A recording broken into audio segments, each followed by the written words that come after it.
चलिए बाबू, चलो देखो, हम लोग पिछले टर्म पे क्या पढ़ रहे थे? पिछले टर्म पे हम लोग ने देखा था बाबू कि सर हम लोग टीआईआर और क्रिटिकल एंगल के बारे में डिस्कस किए थे, है ना। उसमें टीआईआर के बारे में भी समझ में आ गया था और क्रिटिकल एंगल के बारे में समझ में आ गया था। क्रिटिकल एंगल क्या था बेटा कि साहब अगर एंगल ऑफ इंसिडेंस, है ना, एंगल ऑफ इंसिडेंस की ऐसी वैल्यू जिस पे एंगल ऑफ रिफ्रैक्शन क्या हो जाए बेटा 90 डिग्री हो जाए, तो उस पर्टिकुलर एंगल ऑफ इंसिडेंस को ही क्या बोलेंगे? क्रिटिकल एंगल बोलेंगे। और ये क्रिटिकल एंगल कब मिल रहा था? जब लाइट रे कैसे जा रही थी बेटा? डेंसर से रेयरर मीडियम में जा रही थी। अच्छा, ऐसे ही उसके बाद हम लोग पढ़े थे टीआईआर। टीआईआर में क्या था कि साहब एंगल ऑफ इंसिडेंस अगर क्रिटिकल एंगल के बराबर है तब तो लाइट रिफ्रैक्ट होकर 90 डिग्री पर रिफ्रैक्ट कर जाएगी, ठीक है, एंगल ऑफ रिफ्रैक्शन 90 डिग्री हो जाएगा। लेकिन अगर आप सोचो कि सर अगर angle of incidence critical angle से थोड़ा सा अगर बढ़ जाए या क्रिटिकल एंगल से बढ़ जाए, थोड़ा सा बढ़ जाए मतलब एकदम थोड़ा सा वाला बढ़ जाए,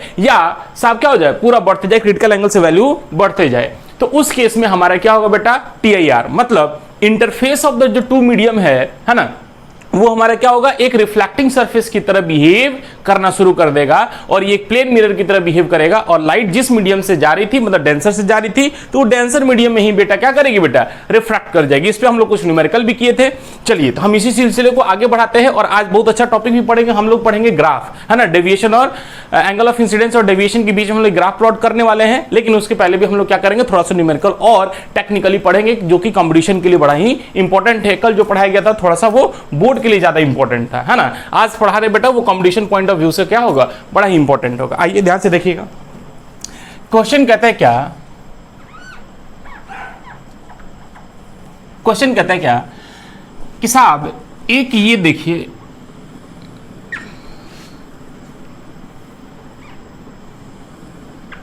ठीक है, ऐसे, ठीक है, ये है डेंसर मीडियम, है ना, ये हो गया डेंसर। एनडी का मतलब डेंसर, मतलब refractive index of the denser medium.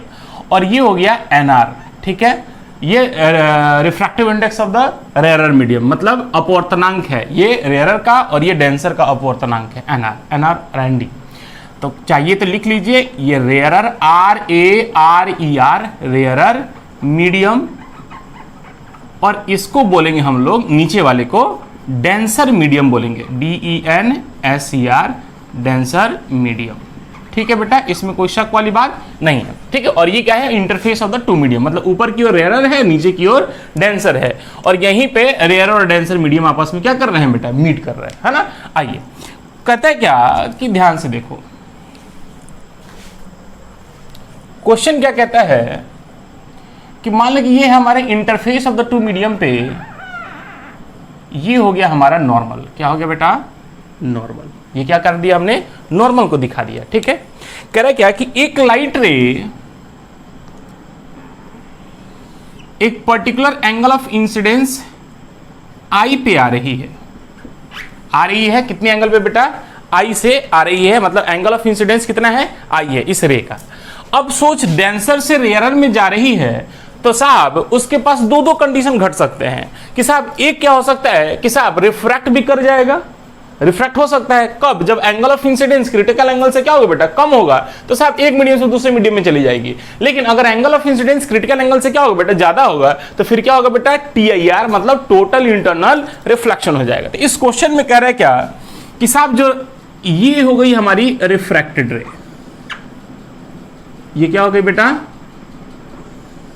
एक रिफ्रैक्टेड रे है, ठीक है, ये हमारी रिफ्रैक्टेड रे है। और दूसरा कह रहा है क्या कि साहब एक रे ये है और ये हमारी रिफ्लेक्टेड रे है, ठीक है। ये हमारी कौन सी है बेटा? Incident ray. इंसिडेंट रे मतलब आपतित किरण। ये हमारा रिफ्रैक्टेड रे है, REFRACTED, रिफ्रैक्टेड रे। और ये है हमारा रिफ्लेक्टेड रे, रिफ्लेक्टेड रे, ठीक है। ये हमारा रिफ्लेक्टेड रे है बेटा, है ना। तुम सोचो कि अगर ये रिफ्लेक्टेड रे है और ये हमारा रिफ्रैक्टेड रे है, तो सोचो ऐसा क्यों हुआ?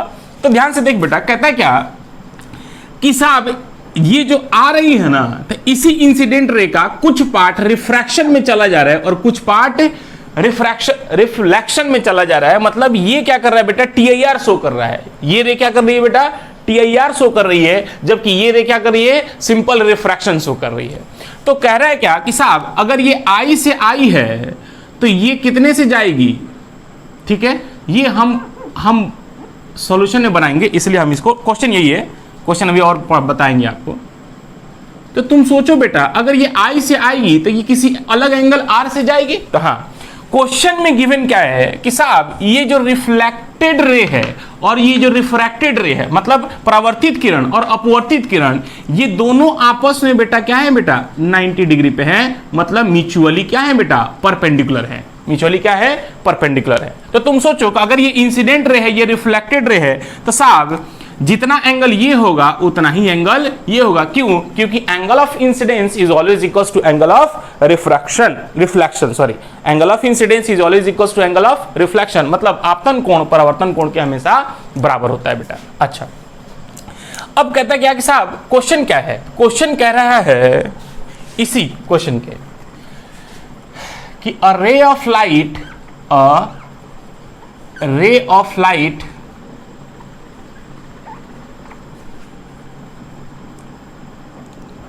incident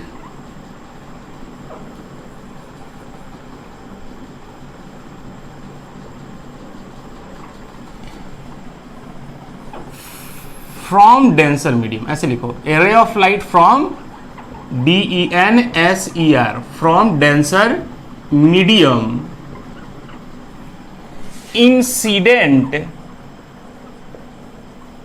incident at an angle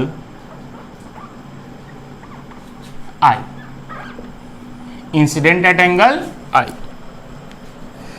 कह रहे हैं क्या,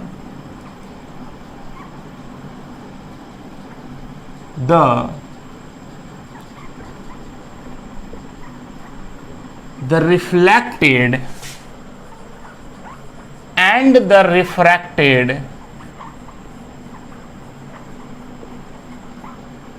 rays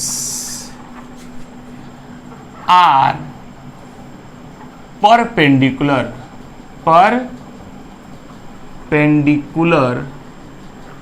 to each other,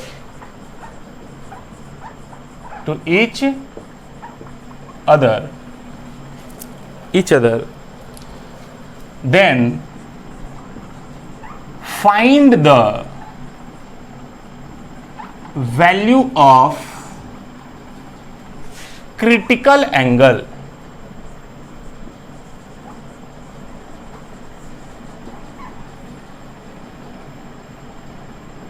here ND बराबर है, क्वेश्चन में ही गिवन है, ND क्या है, रिफ्रैक्टिव इंडेक्स, RI का मतलब refractive index of denser medium and NR बराबर है रिफ्रैक्टिव इंडेक्स, ये क्या है बेटा, रिफ्रैक्टिव इंडेक्स, शॉर्टकट में लिख रहे हैं, of rarer medium, RARER, rarer medium.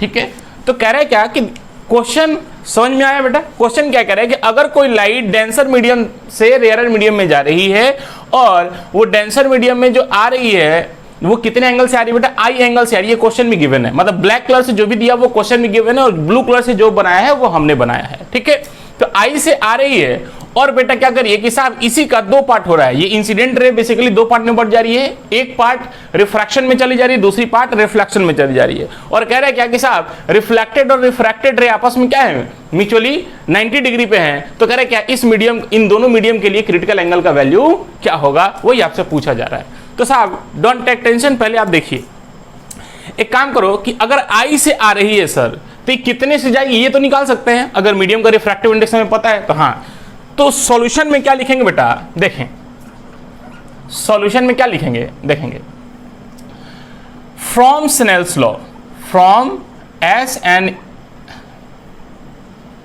Snell's law. Snell's law क्या कहता है बेटा, तो ध्यान से देखेंगे। स्नेल्स लॉ कहता है क्या कि N1 साइन आई बराबर होता है N2 साइन आर के। बोलो कोई दिक्कत? किस मीडियम से आ रही है बेटा? तो डेंसर से। तो N1 का वैल्यू कितना हो जाएगा? ND हो जाएगा। अच्छा, साइन आई ही दिया हुआ है और रेयरर मीडियम का रिफ्रैक्टिव इंडेक्स NR माना गया है, क्वेश्चन में गिवन है, और ये आपको R निकालना है, यही R आपको निकालना है। तो यहां से आप क्या लिख सकते हैं बेटा? एक काम करो, आप रेशियो ही ले लो कि sine I by sine R बराबर, ये आर इधर चला गया, ये हो जाएगा NR by ND, NR by ND। इसको इक्वेशन नंबर 1 मान के इसको यहां पे छोड़ दीजिए। छोड़ दिया बेटा? आई। अब एक ध्यान से देखें, कहते हैं कि एक कंडीशन दिया हुआ है सर, है ना, यहां से तो हमें क्रिटिकल एंगल निकल नहीं रहा है। क्रिटिकल एंगल के लिए हमें क्या चाहिए? चूंकि हमें सी चाहिए, और क्रिटिकल एंगल क्या होता है? Sine C. Critical angle formula क्या था? साइन सी बराबर रेयरर मीडियम का refractive index to the denser medium का रिफ्रैक्टिव इंडेक्स। यही ना पढ़े थे बेटा? अच्छा, तो ध्यान से देख बेटा कि साहब एक तुम रिलेशन देखो, अगर तुम लिखना चाहो तो यहां देखो, इस मीडियम का क्रिटिकल एंगल कैसे निकालेंगे? फॉर क्रिटिकल एंगल, मीडियम का क्रिटिकल एंगल कैसे निकालेंगे बेटा? तो क्रिटिकल एंगल क्या होता है बेटा? साइन सी बराबर होता है कम वाला रिफ्रैक्टिव इंडेक्स बाई डेंसर वाला रिफ्रैक्टिव इंडेक्स, यही ना होता है। तो सोचो, from equation 1 and from equation 2 आप क्या लिख सकते हैं? फ्रॉम इक्वेशन 1 एंड 2, 1 एंड 2 से देखो तो बेटा, फ्रॉम इक्वेशन 1 एंड 2, 1 और 2 से देखो तो क्या निकल सकता है बेटा? कि साहब NR बाई ND ये है, NR बाई ND ये है, तो sine I by sine R basically किसके बराबर हो जाएगा? साइन सी के। बोल हाँ कि ना? तो हाँ, यहां से क्या लिख सकते हैं बेटा? साइन सी बराबर लिख सकते हैं sine I by sine R. बोलो लिख सकते हैं? हाँ। तो सर आई का वैल्यू पता है, आर अगर पता चल जाए तो साहब हमारा काम बन जाए, है ना। तो एक काम करो, इसको इक्वेशन नंबर मान लो 3, मान के इसको छोड़ दो, ठीक है। आई कहते हैं क्या कि सर आर की वैल्यू कैसे निकाले? तो ध्यान से देख, एक रिलेशन दिया हुआ बेटा, वो रिलेशन क्या है कि साहब ये रिफ्लेक्टेड रे और रिफ्रैक्टेड रे आपस में कितने डिग्री पे हैं? 90 डिग्री पे हैं। तो तुम देखो कि साहब एक सीधी रेखा पे टोटल एंगल कितना बनता है बेटा? 180 डिग्री, मतलब 180 डिग्री। तो तुम ध्यान से देखो कि ये वाला एंगल कोण R प्लस 90 प्लस आई का मान कितना हो जाएगा? 180। तो ध्यान से देखो तो एक सीधी रेखा पे 180 डिग्री का एंगल बनता है, तो हम यहां से लिख सकते हैं from diagram R plus 90 plus I बराबर क्या लिख सकते हैं बेटा? 180 डिग्री फ्रॉम द डायग्राम। अच्छा, तो तुम सोचो कि या I प्लस R बराबर, ये 90 उधर चला जाएगा तो सब्सट्रैक्ट होकर 90 ही बन जाएगा, या I बराबर कितना हो जाएगा? या R बराबर, R चाहिए ना हमें, तो R बराबर कितना हो जाएगा बेटा? 90 माइनस आई। अब साहब यही R का मान इसमें पुट कर दो, है ना। इसको इक्वेशन नंबर 4 मान लो। इक्वेशन क्या है मतलब ध्यान से देखिए।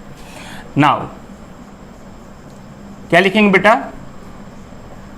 Put the value of R, ऐसे भी लिख सकते हैं, पुट R इन इक्वेशन कौन सा? 3 में। 3 में इक्वेशन पुट कर दो। तो ध्यान से देखो आपको क्या मिलने वाला दिखाई दे रहा है? चूंकि साइन सी बराबर कितना होता है बेटा?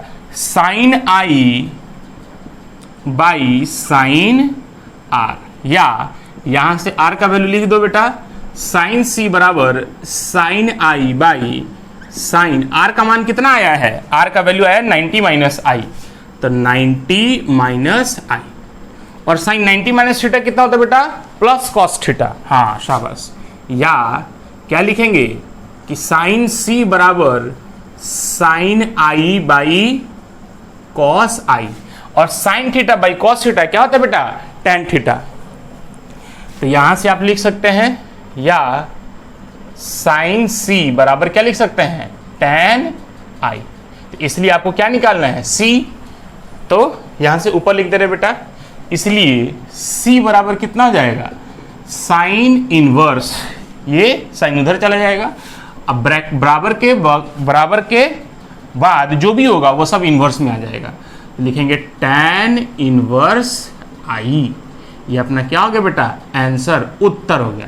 देखो तो कितना आसान सा क्वेश्चन है बेटा। बोलो कुछ दम है इस क्वेश्चन में? तो नहीं सर, दम नहीं है, लेकिन समझना पड़ेगा बेटा। अच्छे क्वेश्चन है ये सब, है ना, बहुत बेहतरीन क्वेश्चन है ये सब। इन सब क्वेश्चंस को आपको करना होगा। बोलो कोई दिक्कत नहीं, आगे बढ़ जाए। चलो चलो, इसके बाद जो क्वेश्चन अभी कराने वाले हैं बेटा वो बड़ा इंपॉर्टेंट है, वो देखिएगा।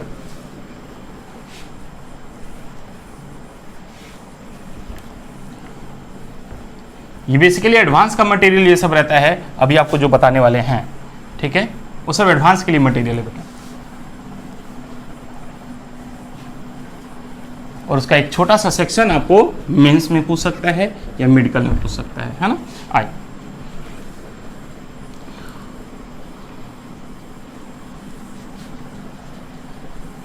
कभी आप इंटरनेट वगैरह का यूज करते होंगे बेटा, है ना, ब्रॉडबैंड वगैरह कनेक्शन का, है ना।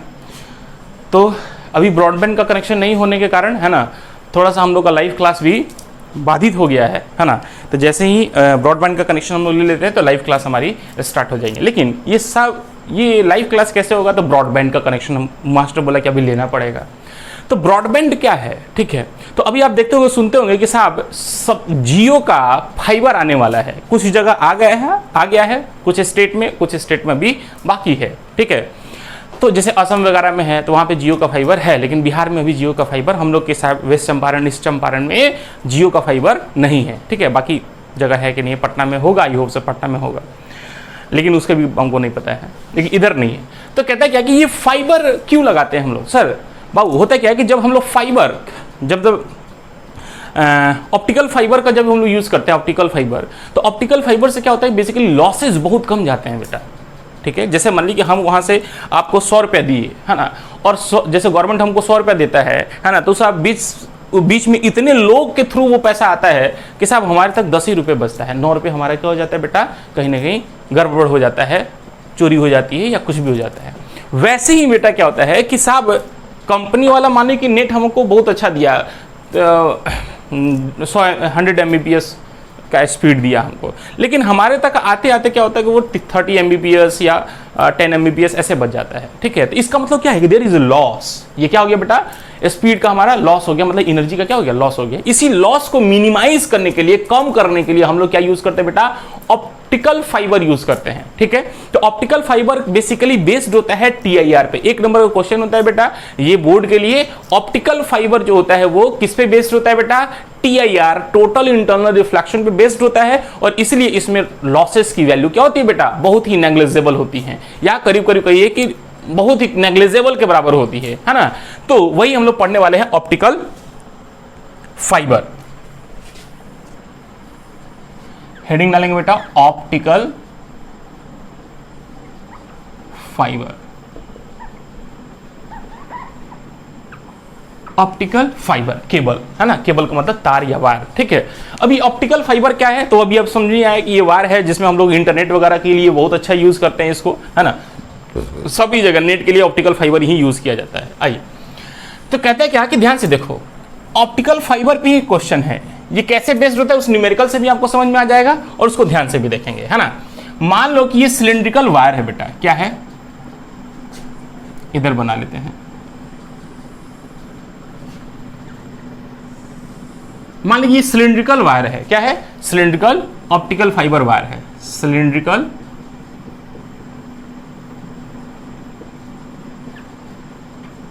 ऑप्टिकल फाइबर केबल, है ना, केबल बोल दो, वायर बोल दो, एक ही बात है, ठीक है। आइए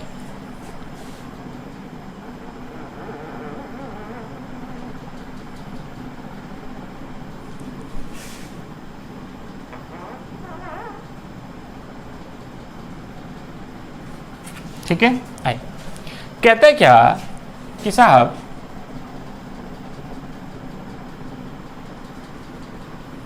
ठीक है, कहता है क्या कि ध्यान से देखो, होता क्या है कि क्वेश्चन कह रहा है क्या कि साहब एक लाइट रे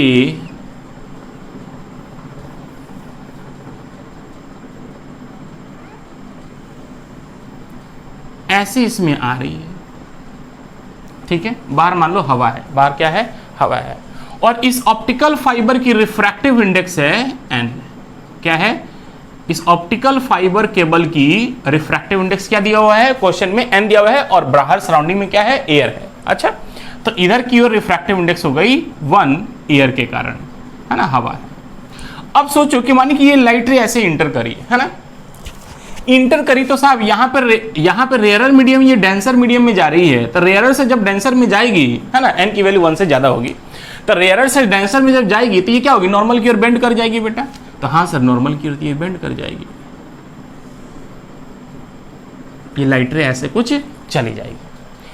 क्वेश्चन कहता है क्या कि साहब इस n का रेंज क्या हो, रेंज ऑफ द n, मतलब रिफ्रैक्टिव इंडेक्स का रेंज क्या हो। क्वेश्चन क्या कहता है कि what should be the WHAT, what should SHOULD, what should be the range RANGE, range of refractive index, that is n, मतलब इस ऑप्टिकल फाइबर के रिफ्रैक्टिव इंडेक्स का रेंज क्या रखा जाए, क्या हो, so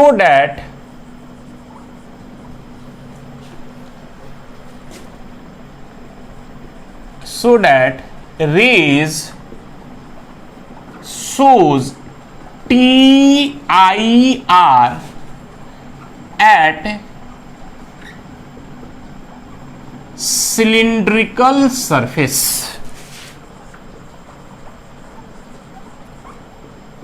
क्वेश्चन यही है,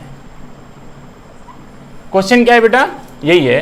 क्वेश्चन कहता है क्या कि साहब इस ऑप्टिकल फाइबर केबल की रिफ्रैक्टिव इंडेक्स की वैल्यू क्या रखी जाए, ऑप्टिकल फाइबर केबल की रिफ्रैक्टिव इंडेक्स की वैल्यू क्या रखी जाए कि साहब ये जो हमारे क्या है, ये सिलिंड्रिकल कर्व शेप है ना, ये सिलेंडर ऐसे है, ठीक है, जैसे ये हमारी पेन हो गई है ना, यही वायर हो गई, तो ये क्या हो गई, ये कर्व शेप है, ये कर्व शेप है ना। तो कह रहा है क्या कि साहब इस सिलिंड्रिकल सरफेस की जो लाइट रे है ये क्या कर दे, TIR शो करे, मतलब इस मीडियम से वापस बाहर ना जा पाए, ठीक है। तो ध्यान से देखोगे, इसका मतलब क्या है सर कि ये ऐसे लाइट रे यहां पे इंसिडेंट करेगी और ये ऐसे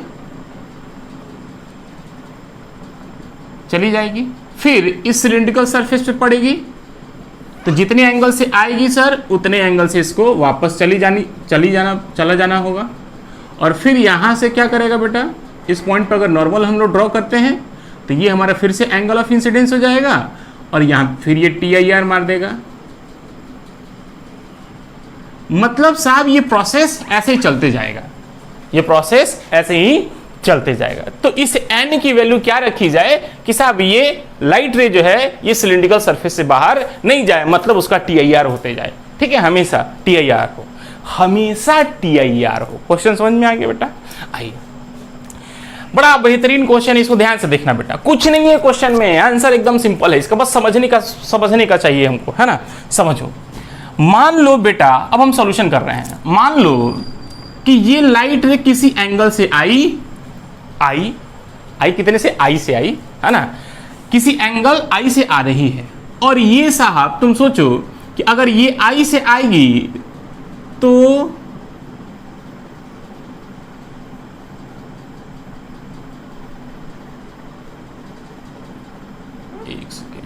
एक सेकेंड यहां से I मान लो, ठीक है, I से आ रही है बेटा, किससे आ रही है बेटा, मान लो कि किसी एंगल से I से आएगी, है ना, I, क्योंकि ये तो नॉर्मल हो जाएगा ना, नॉर्मल के साथ एंगल ऑफ इंसिडेंस I हो जाएगा, ठीक है। I हम गलती ले लिए थे, नॉर्मल ये है, इस सरफेस पे नॉर्मल ये है ना। आओ, तो ये I से आएगी बेटा, जब I से आएगी तो क्या करेगी बेटा, R से रिफ्रैक्ट कर जाएगी, किसी दूसरे एंगल से रिफ्रैक्ट कर जाएगी, रेयर से आएगी डेंसर में, तो साहब वो एंगल ऑफ रिफ्रैक्शन क्या हो जाएगा बेटा, कम हो जाएगा। अच्छा, अब तुम सोचो कि अगर ये R से आ रही है, तो अगर ये यहाँ पे इस सरफेस पे ये नॉर्मल है, तो तुम सोचो कि ये तो 90 डिग्री हो गया बेटा, तो ये वाला कितना एंगल हो जाएगा, तो ये वाला एंगल हो जाएगा आपका 90 - R। इसमें बोलो कोई शक वाली बात, इस सरफेस पे जो एंगल ऑफ इंसिडेंस नॉर्मल के साथ होगा वो कितना हो जाएगा बेटा 90 माइनस आर, क्योंकि साहब त्रिभुज के तीनों कोणों का ये 180 डिग्री होता है,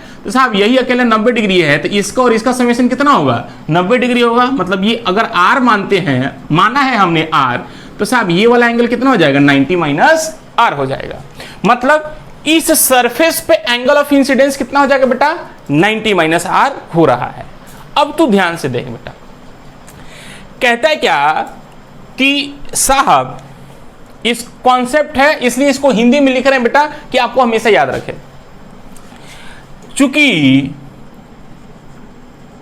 सरफेस को TIR शो करना है, सरफेस को क्या शो करना है बेटा TIR शो करना। ध्यान से देखो, इसलिए इसको लिखते जा रहे हैं कि आपको आज तो ये समझ में आ जाएगा, कभी दूसरी बार भी पढ़े तब भी इसको याद हो जाए, मतलब आपको समझ में अच्छे से आ जाए।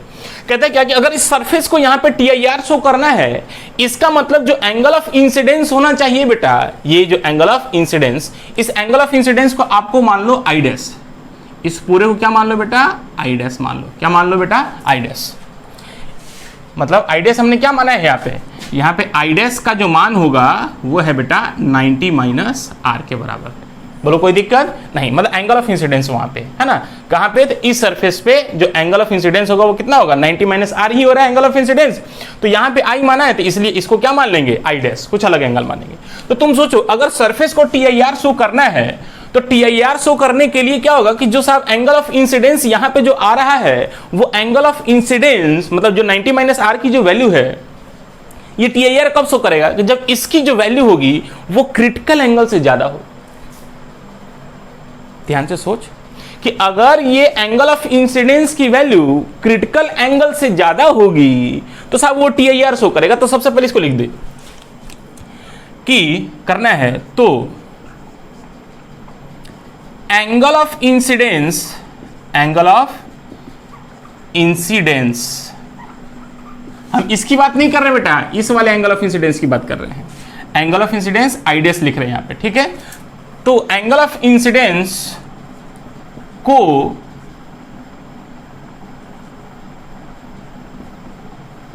क्रिटिकल एंगल से हमेशा हमेशा, चूंकि हमेशा TIR शो करना है ना, तो जो भी एंगल ऑफ इंसिडेंस होगा वो हमेशा क्रिटिकल एंगल से ज्यादा होनी चाहिए। क्या होनी चाहिए बेटा, क्रिटिकल एंगल की जो वैल्यू यहां पे जो एंगल ऑफ इंसिडेंस होनी चाहिए वो हमेशा क्रिटिकल एंगल से बेटा उसकी वैल्यू ज्यादा होनी चाहिए। तो तुम सोचो हमेशा ज्यादा कब होगा, मतलब तू सोच हमेशा कब ज्यादा होगा, मतलब ये जो एंगल ऑफ इंसिडेंस है इसकी जो मिनिमम वैल्यू भी हमेशा के लिए बात कर रहा है, हमेशा TIR शो करना है, तो हमेशा के लिए क्या होगा कि सब कि इसकी जो मिनिमम वैल्यू भी हो ना, किसकी, तो एंगल ऑफ इंसिडेंस की, वो भी साहब क्रिटिकल एंगल से क्या हो बेटा ज्यादा हो। मतलब ध्यान से समझना बेटा, मतलब एंगल ऑफ इंसिडेंस मतलब I डैश मान लो डायरेक्ट, अब तक I डैश की मिनिमम जो वैल्यू होगी, मिनिमम I डैश की जो सबसे कम से कम, मतलब एंगल ऑफ इंसिडेंस की सबसे कम से कम जो वैल्यू होगी, मतलब एंगल ऑफ इंसिडेंस की जो एंगल ऑफ इंसिडेंस की जो मिनिमम वैल्यू होगी, मिनिमम वैल्यू होगी वह भी, जो मिनिमम वैल्यू है बेटा वह भी क्रिटिकल एंगल से क्या हो बेटा ज्यादा हो, क्रिटिकल एंगल से क्या हो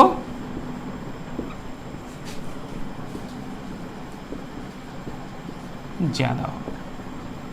ये समझ, क्योंकि साहब ये I की जो मिनिमम वैल्यू भी पॉसिबल जो मिनिमम वैल्यू होगी एंगल ऑफ इंसिडेंस की वो भी क्रिटिकल एंगल से क्या होगा बेटा, अगर ज्यादा होगा तभी ना TIR शो करेगा, क्योंकि एंगल ऑफ इंसिडेंस को क्रिटिकल एंगल ज्यादा होना चाहिए। तो हम ये करें कि जो एंगल ऑफ इंसिडेंस की जो मिनिमम वैल्यू हो वो भी सब क्रिटिकल एंगल से क्या हो ज्यादा हो जाए। तो ज्यादा हो जाएगा तो वो क्या कर जाएगा, TIR शो कर जाएगा।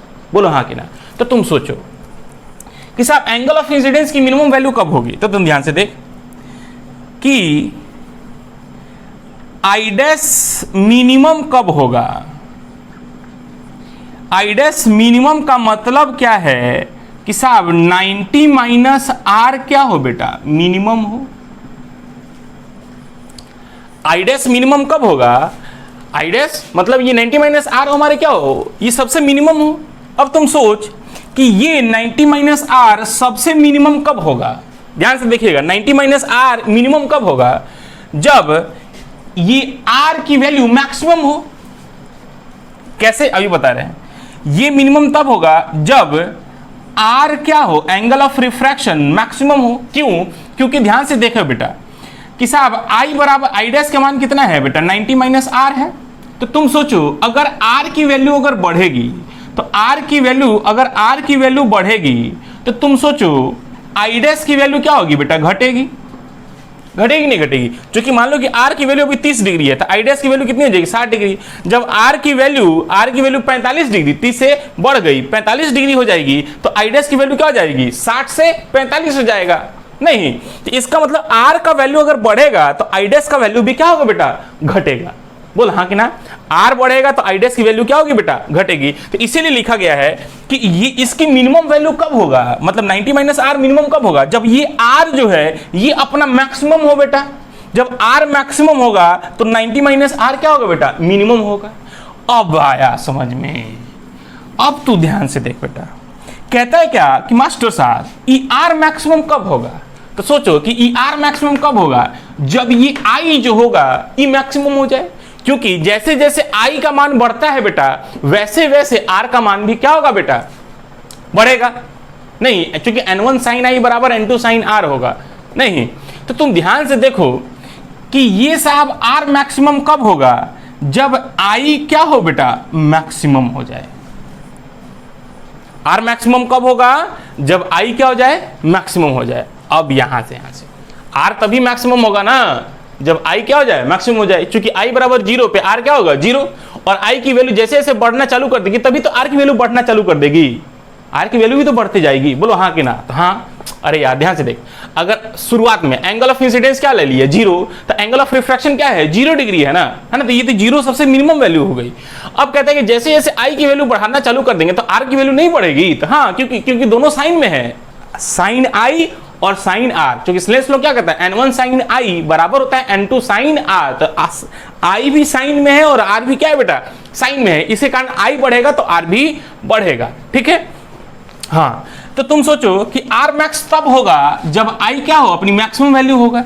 अब तुम सोचो कि i की मैक्सिमम वैल्यू कितनी हो सकती है, तो ये मैक्सिमम वैल्यू यहां तक हो सकती है, मतलब 90 डिग्री। क्योंकि यहीं तक ना जा सकता है बेटा, इसके बाद कैसे हैंगा थोड़ी लाइट रह जाएगा। ये मैक्सिमम वैल्यू कितनी हो जाएगी, 90 डिग्री। और आई की जो मैक्सिमम वैल्यू होगी that will be equals to 90 degree. तो तू सोच कि अगर ये 90 डिग्री है, 90 डिग्री जब हो जाएगा तो सोचो कि ये आर का वैल्यू कितना हो जाएगा बेटा, आर का मान कितना हो जाएगा। तो आर का मान क्रिटिकल एंगल। तो ध्यान से देख कि अगर इसका, चूंकि हम आपको बताए थे अगर लाइट ऐसे ऐसे जा रही है तो ऐसे ऐसे वापस आ भी जाएगी। तो ये लाइट ऐसे जा रही है और ऐसे जा रही है बेटा, ध्यान से देख। ठीक है, ऐसे चली जा रही है। इसका मतलब क्या है, ये है रेयरर और ये है डेंसर।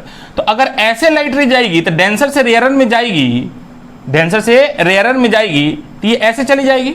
तो तुम ध्यान से देख, ये अगर 90 डिग्री है, उधर से आने में रिटर्निंग में देख, रिटर्निंग में सोच बेटा, अगर ये हमारी 90 डिग्री है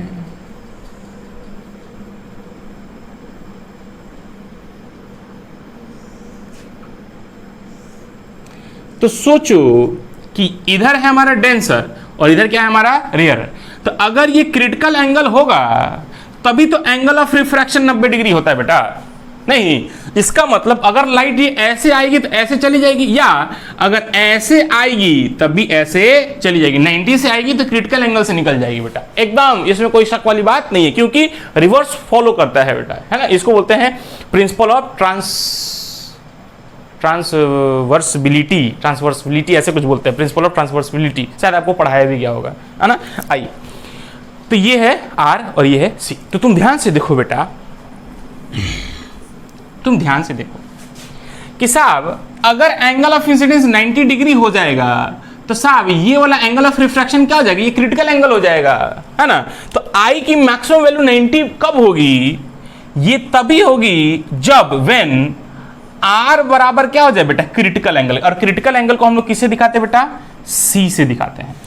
क्रिटिकल एंगल क्या दिखाते हैं, सी से। मतलब ये आर की जो मैक्सिमम वैल्यू हो सकती है बेटा, वो क्या हो सकती है, क्रिटिकल एंगल के बराबर हो सकती है। बोलो कोई दिक्कत तो नहीं। आर की मैक्सिमम वैल्यू क्या हो जाएगी, क्रिटिकल एंगल। तो क्रिटिकल एंगल हो जाएगा तो तुम ध्यान से सोचो, ध्यान से देखो, हमने क्या पढ़ा है कि साहब इसकी जो मिनिमम वैल्यू हो वो भी क्रिटिकल एंगल से ज्यादा हो, टीआईआर कब शो करेगा।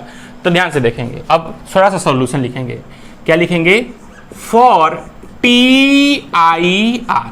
अब ध्यान से देखें, टीआईआर के लिए क्या होगा कि साहब जो एंगल ऑफ इंसिडेंस है इसकी जो मिनिमम वैल्यू भी हो, है ना, वह भी ग्रेटर हो किससे बेटा, तो क्रिटिकल एंगल से ज्यादा होनी चाहिए, तभी तो साहब टीआईआर शो करेगा। तो हाँ अब तो सोच, या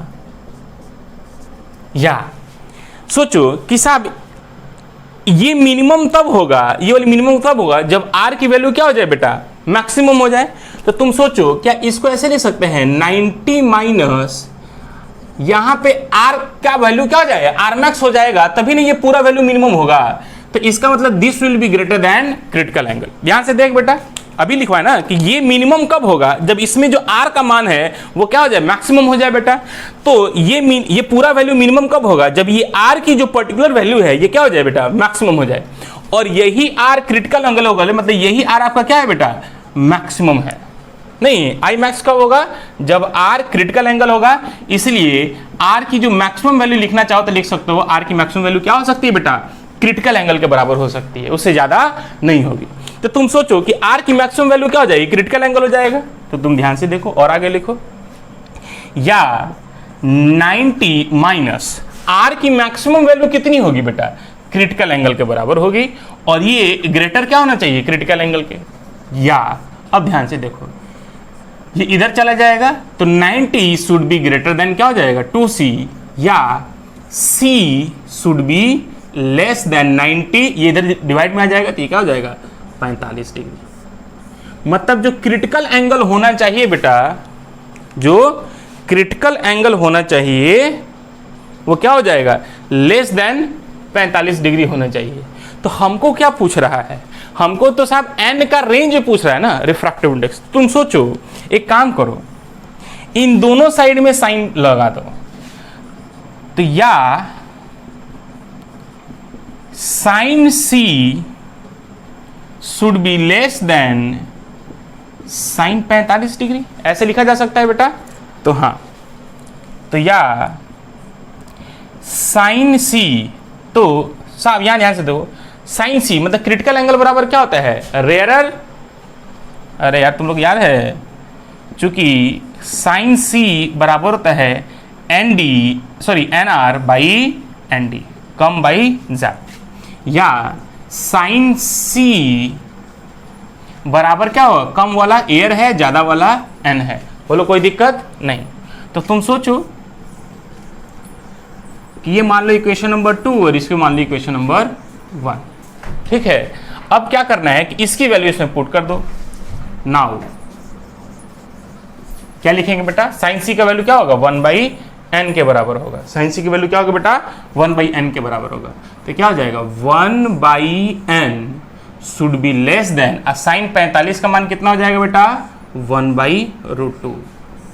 इसलिए क्रॉस मल्टीप्लाई कर दो, n should be greater than √2। मतलब जो रेंज आ रहा है रिफ्रैक्टिव इंडेक्स का, कि साहब अगर इस n के रिफ्रैक्टिव इंडेक्स की वैल्यू कि साहब √2 से मतलब 1.44 से अगर ज्यादा आएगा तो साहब तभी ये TIR शो करेगा, अन्यथा ये TIR शो नहीं करेगा। तो √2 होगा, √3 होगा, मतलब √1.4 से ज्यादा होनी चाहिए इस n की वैल्यू, तभी साहब ये क्या करेगा, पूरा TIR शो करेगा। तो ये एक बहुत ही बेहतरीन क्वेश्चन है और इसी टाइप से क्वेश्चन हम लोग कहां करेंगे बेटा, और भी करेंगे, किसमें, तो प्रिज्म जब आएगा तो वहां पे भी करेंगे हम लोग। ठीक है, समझ में आया बेटा? बोलो कोई दिक्कत, कहीं कोई समस्या? तो हमको तो नहीं लग रहा है कहीं समस्या आनी चाहिए, सब चीज लिख दिया गया है आपको। बोलो कोई दिक्कत, ये समझ में आ रहा है? शाबाश। ठीक है, आगे बढ़ते हैं। अब क्या है कि साहब हम लोग अभी पढ़ने वाले हैं, है ना, वो ग्राफ। क्या पढ़ने वाले हैं बेटा?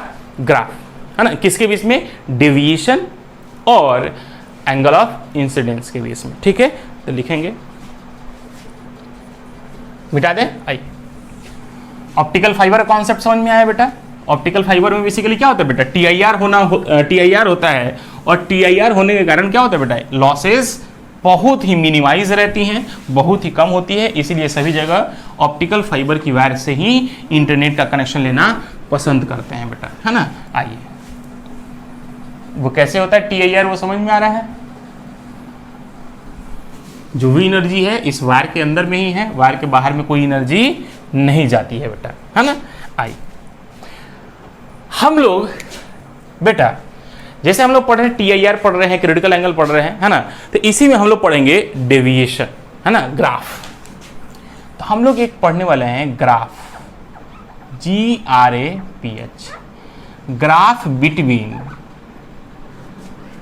डेविएशन, मतलब एंगल ऑफ डेविएशन का बिटवीन क्या पढ़ने वाले बेटा,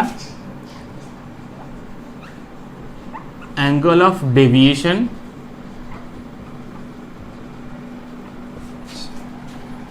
and angle of incidence, angle of DENCE, angle of incidence मतलब आई। ठीक है, मतलब हम लोग डेल्टा और आई के बीच में ग्राफ प्लॉट करने वाले हैं साहब, किस में, तो TIR और क्रिटिकल एंगल में। ठीक है, तो ध्यान से देख बेटा, कहता है कि साहब इस ग्राफ को बेसिकली हम लोग यहां से ध्यान से देखें, ये हमने मान लिया y एक्सिस,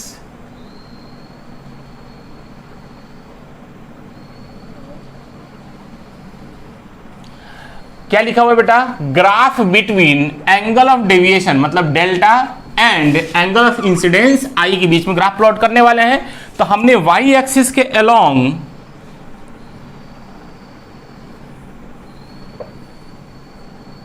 हम y एक्सिस के अलोंग डेविएशन लेंगे, जबकि ये x एक्सिस हो गया, ये हमारा y एक्सिस हो गया। ठीक है, ये y एक्सिस, ये x एक्सिस। तो x एक्सिस के अलोंग हम लोग लेंगे एंगल ऑफ इंसिडेंस और y एक्सिस के अलोंग लेंगे हम लोग डेविएशन।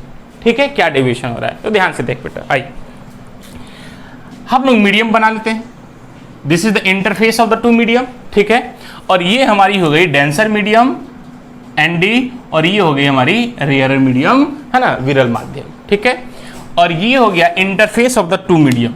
ये क्या हो गया बेटा, interface of the two medium. ठीक है, हम और भी इसमें डायग्राम बनाएंगे, बड़ा चूंची आता हो। ठीक बा, आओ जा देखा जा बाबू, कहता कि साहब पहला केस एगो लेतनी कि मान लो कि लाइट हैंग आवता बेटा, क्या होता, लाइटवा तो चली डेंसर से ना रेयरर में जाई, हो रेयरर से डेंसर वाला ना, कि अगर डेंसर से रेयरर में लाइट जाता तो तुम सोचो कि हई रे हो गई 1, रे 1 के लिए अगर तुम देखोगे तो एंगल ऑफ इंसिडेंस का वैल्यू यहां पे कितना है बेटा, 0। एंगल ऑफ इंसिडेंस कितना हो रहा है, 0।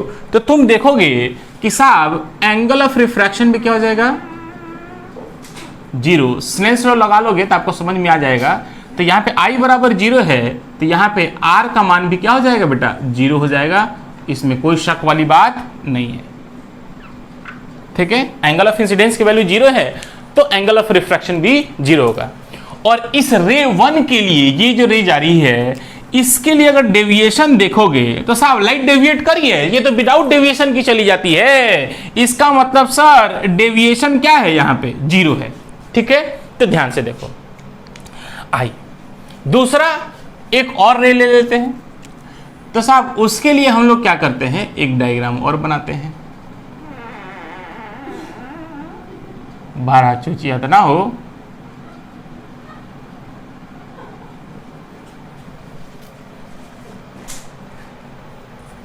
अच्छा, काहे चूचियाते इतना?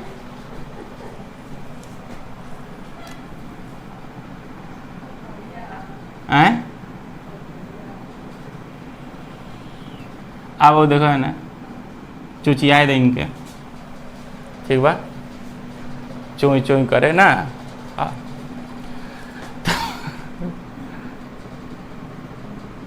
कहते बाबू कि एक दूसरा रे लेने वाले हैं ना, ये सेकंड रे हमने लिया है। ठीक है, इस सेकंड रे में कुछ हम पर्टिकुलर एंगल ऑफ इंसिडेंस मानते हैं आई, है ना, और इस एंगल ऑफ इंसिडेंस आई है, तो डेंसर से जब रेयरन में जाई तो बाबू क्या हो जाए, नॉर्मल से दूर भागी।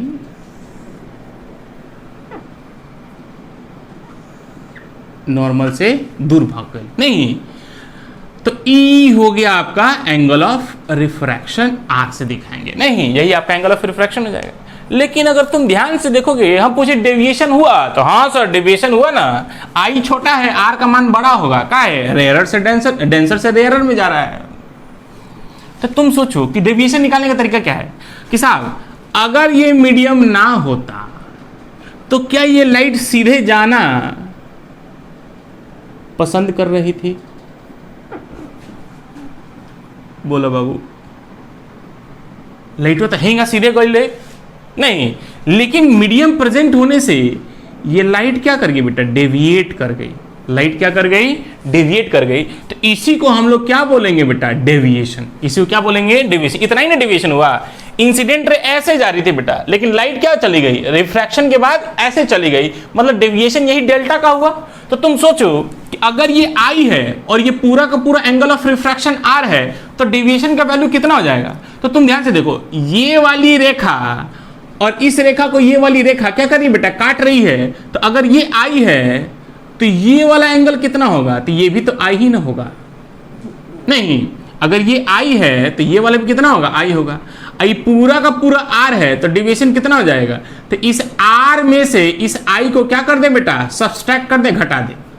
अरे आई पूरा का पूरा ना आर है बेटा, यहां से यहां तक क्या है, आई ही है, तो यहां से यहां तक कितना होगा, यही तो डेविएशन। ये वाला वैल्यू कितना होगा, तो ये वाला वैल्यू हो जाएगा, आर में से आई को घटा दीजिए, तो डेविएशन आपको मिल जाएगा आर माइनस आई। बोलो कोई दिक्कत नहीं। लेकिन अगर तुम सोचो, अगर सोच बेटा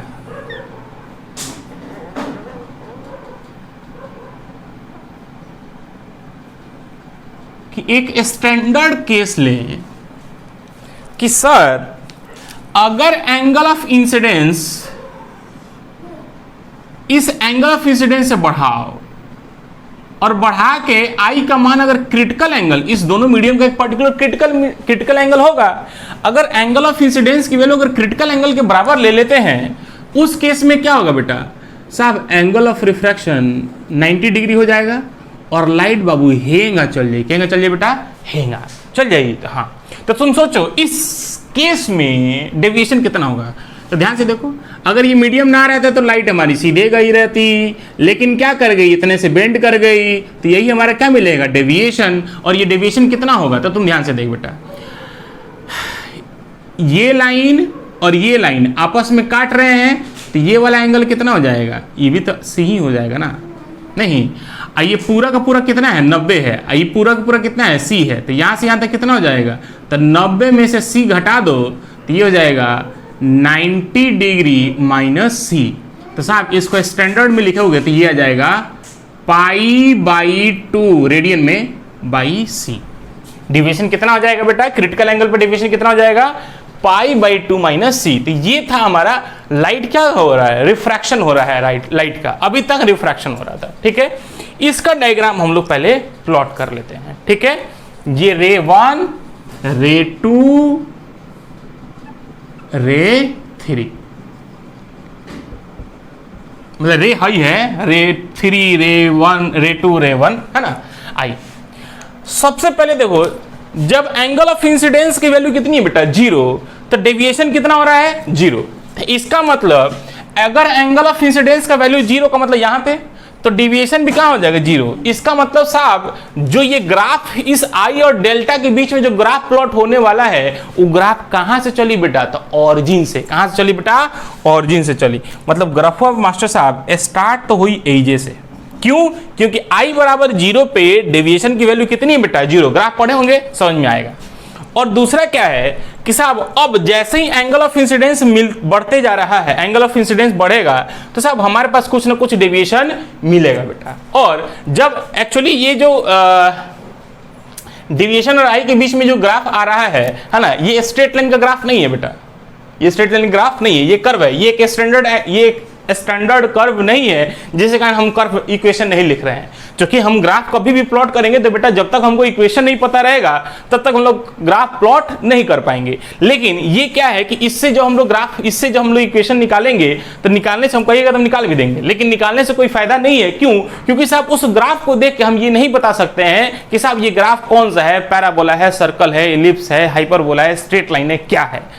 कोई दिक्कत तो नहीं, इसलिए हमको करने की जरूरत नहीं है। हम अभी बता रहे हैं, कुछ छोटे छोटे पॉइंट्स आपको समझा रहे हैं, तो उसी से हम लोगों को क्या करना है, ग्राफ बना लेना है और आजीवन याद रखना है कि इसका ग्राफ ऐसे ही होता है। ठीक है, आइए अब यहां पे ध्यान से देखो, हम भी याद किए हैं बेटा, है ना, ग्राफ हमको भी याद ही है बेटा। ठीक है, क्योंकि स्टैंडर्ड रिलेशन नहीं आता है बेटा। आइए एक काम कर कि साहब इस वाले जो इंटरमीडिएट वाला फेज है, इंटरमीडिएट वाले फेज से हमको इतना पता चल गया कि जैसे i बराबर i बढ़ेगा, i का मान आएगा, तो कुछ ना कुछ डेविएशन का वैल्यू भी आना शुरू हो जाएगा। और जैसे ही i की वैल्यू क्रिटिकल एंगल हो जाएगी, तो i की वैल्यू अब क्या हो गई बेटा, i बराबर यहां पे क्या हो जाएगा बेटा, अगर c हो जा रहा है, एंगल ऑफ इंसिडेंस का मान कितना हो जा रहा है, c हो जा रहा है, तो हम देख रहे हैं कि एक पर्टिकुलर डेविएशन मिल रहा है। और डेविएशन का वैल्यू कितना है, मैक्सिमम, वहां पे i बराबर c पे मैक्सिमम डेविएशन कितना हो रहा है, π/2 माइनस c, मतलब 90 माइनस c। तो तुम अगर ध्यान से देखोगे बेटा,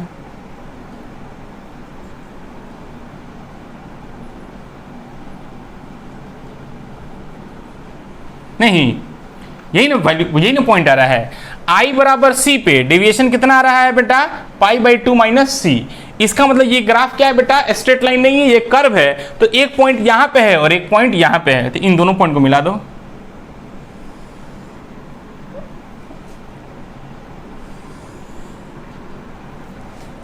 ये हो गया हमारा ऐसे।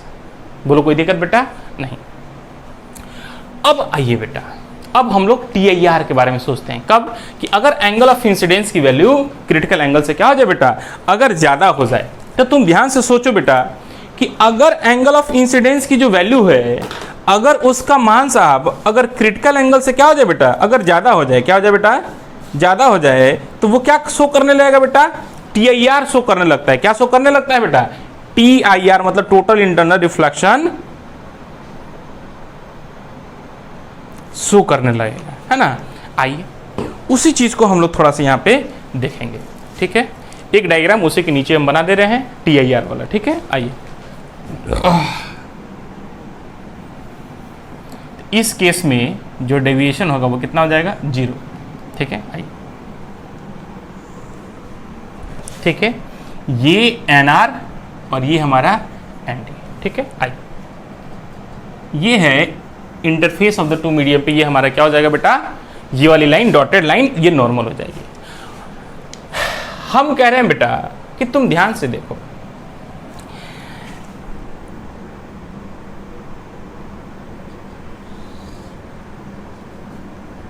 ये एंगल है हमारा I बराबर C। ये क्या लिखा हुआ है बेटा, I बराबर C, मतलब क्रिटिकल एंगल पे।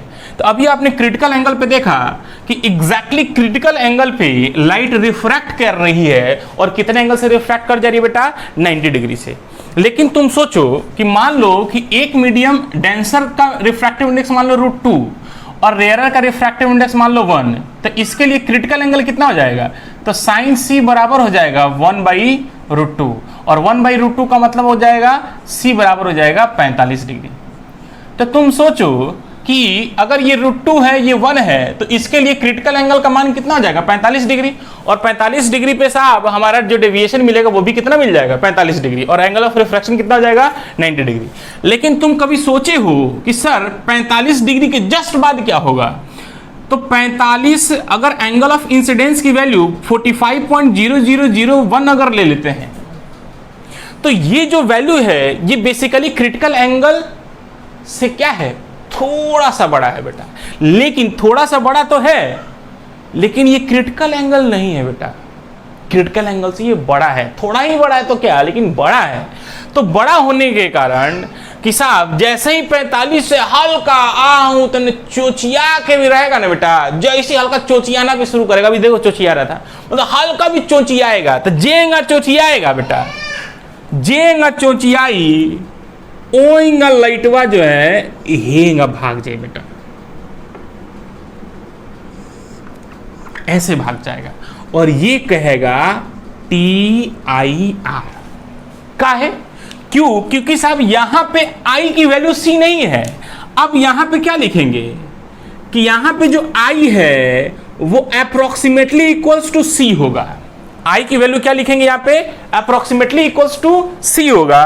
और ये जो I है वो ग्रेटर देन क्या है बेटा, C है।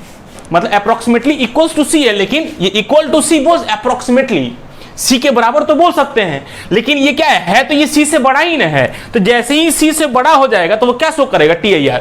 तो तुम सोचो कि अगर हम एंगल खूब बड़ा कर दे, मतलब खूब हैंगा कर दे बेटा 45.000001, तो सोचो कि एंगल ऑफ इंसिडेंस तो 45 डिग्री से बड़ा हो चुका है, तो TIR शो कर देगा। तो एग्जैक्टली तुम सोचो कि इसको हम क्या 45 डिग्री ही बोल सकते हैं कि नहीं बोल सकते, अप्रॉक्स में 45 डिग्री बोल सकते हैं। तो हाँ सर 45 डिग्री बोल सकते हैं। तो तुम सोचो कि अगर ये क्रिटिकल एंगल होगा, तो अगर ये C होगा, है ये C से थोड़ा सा ज्यादा है, तो ये अगर एंगल ऑफ इंसिडेंस इसके लिए C हो जाएगा, तो एंगल ऑफ रिफ्रैक्शन भी क्या हो जाएगा बेटा, C हो जाएगा। और इस केस में डेविएशन कितना हो जाएगा, तो इस केस में अगर आप डेविएशन देखिएगा तो अगर ये मीडियम ना रहता तो बेटा सीधे जाता, और प्लेन मिरर में डेविएशन क्या होता है 180 - 2i, और ये हो जाएगा डेविएशन। और सोचो कि पूरे पे एंगल कितना होता है 180 का मतलब पाई, और ये वाला एंगल कितना है बेटा, ये C और ये C कितना हो जाएगा 2C, ये क्या हो जाएगा बेटा 2C। तो एग्जैक्टली क्रिटिकल एंगल से हल्का बड़ा पे मतलब 45.0001 पे ये जो डेविएशन आपका आएगा वो कितना आ जाएगा बेटा, पाई - 2C के बराबर आ जाएगा। इसका मतलब तो ध्यान से सोच कि जब एंगल ऑफ इंसिडेंस यही है, क्रिटिकल एंगल ही है, उस केस में बेटा एक डेविएशन आप लिखिए, वो डेविएशन आएगा आपका पाई - 2C। मतलब तो ध्यान समझना बेटा,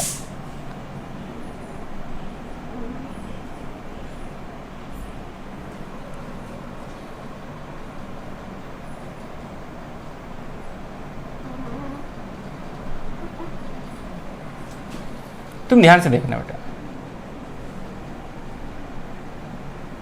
इसी पर्टिकुलर डेविएशन पे ये एंगल मिल रहा है, मतलब हमको इसी एंगल ऑफ इंसिडेंस C पे, angle of incidence critical angle पे जो डेविएशन मिलेगा कितना, पाई - 2C। लेकिन तुम ध्यान से सोच, एग्जैक्टली अगर ये 45 डिग्री है तो 45 डिग्री पे ये नहीं मिलेगा बेटा, ये 45 डिग्री वाले, सिर्फ 45 डिग्री वाले वैल्यू को छोड़ के। तो छोड़ने का तरीका क्या होता है कि छोड़ने के लिए उसको गोला से दिखा लेते हैं, है ना, ऐसे गोला से, उसके अंदर डॉट, उसको पेंट नहीं करते हैं। तो ये गोला का मतलब हो गया कि साहब इस सिर्फ और सिर्फ इस क्रिटिकल एंगल को छोड़ के, इसको क्रिटिकल एंगल को छोड़ के। अब तो ध्यान से देख बेटा, है ना, इसके बाद देख एग्जैक्टली क्रिटिकल एंगल से थोड़ा सा बड़ा पे TIR शो कर दिया, और TIR की वैल्यू होगी उसमें डेविएशन जो आ गया पाई - 2C। यहाँ पे C जो होगा वो क्रिटिकल एंगल नहीं, क्रिटिकल एंगल से जस्ट बड़ा वाला वैल्यू है, ठीक है। अब अगर मान लो कि अब जैसे ही एंगल ऑफ इंसिडेंस, अब क्रिटिकल एंगल है, क्रिटिकल एंगल से अब बड़ा करते जाएंगे, तो जैसे एंगल ऑफ इंसिडेंस बड़ा होते जाएगा तो एंगल ऑफ रिफ्रैक्शन भी बड़ा होते जाएगा। मतलब तो ध्यान से देख बेटा, अगर एंगल ऑफ इंसिडेंस बड़ा करते जाएंगे, ठीक है, तो साहब एंगल ऑफ रिफ्रैक्शन भी तो बड़ा होते जाएगा नहीं। और एक सिचुएशन ऐसा आएगा कि जब ये एंगल ऑफ इंसिडेंस बढ़ते बढ़ते 90 डिग्री हो जाएगा तो लाइट ऐसे आएगी और ऐसे ही चली जाएगी। इसका मतलब क्या हो जाएगा, बिना किसी डिविएशन के लाइट चली जा रही है। मतलब अब इसके बाद क्रिटिकल एंगल के बाद जैसे जैसे एंगल ऑफ इंसिडेंस बढ़ेगा तो एंगल ऑफ रिफ्लेक्शन भी बढ़ेगा, एंगल ऑफ रिफ्लेक्शन आई के बराबर, तो एंगल ऑफ रिफ्लेक्शन भी बढ़ेगा। तो जब बढ़ेगा तो बढ़ते जब यहाँ पे चले जाएगा तो ध्यान से देखो आई बराबर 0 तो आर बराबर 0 हो जाएगा। मतलब अब ध्यान से देखो कि लाइट ऐसे यहाँ से देखो गई, ये 90 डिग्री पे गई तो ये एंगल ऑफ रिफ्लेक्शन भी क्या हो जाएगा, 90 डिग्री पे चले जाएगा, तो सीधे लाइट जा रही है और सीधे चली जाएगी। तो इस केस में डेविएशन कितना हो जाएगा बेटा, 0। और इसके पहले वाला जो डेविएशन हो रहा है वो क्या हो रहा है, तो जैसे जैसे एंगल ऑफ इंसिडेंस बढ़ते जाएगा तो साहब लाइट ऐसे की ओर चली जाएगी। तो इसका मतलब जो डेविएशन मिलते जा रहा है वो क्या मिलते जा रहा है, कम होते जाएगा। क्यों, क्योंकि साहब ये अब जो लाइट ऐसे जा रही है तो डेविएशन अब इतना ही नहीं मिला, जबकि इसमें डेविएशन देख क्या हो रहा है, ज्यादा मिलते जा रहा है। और जैसे जैसे आई की वैल्यू बढ़ते जाएगी और एक सिचुएशन जब आएगा जब आई की वैल्यू 90 डिग्री हो जाएगी तो साहब एंगल ऑफ रिफ्लेक्शन भी 90 डिग्री हो जाएगा और उस केस में डेविएशन क्या हो जाएगा, 0। मतलब जैसे जैसे एंगल ऑफ इंसिडेंस बढ़ते जाएगा वैसे वैसे डेविएशन का वैल्यू बेटा क्या होते जा रहा है, कम होते जा रहा है। क्यों, क्योंकि लाइट ऐसे होते जा रही है, ठीक है, पैरेलली अचीव करेगा अपने आप को। इसका मतलब सर कि अगर इसके बाद एंगल ऑफ इंसिडेंस बढ़ेगा तो अब जो डेविएशन होगा वो क्या होगा बेटा, घटेगा। और ये जो घटेगा ये बेसिकली लीनियर घटता है बेटा। कैसे घटेगा,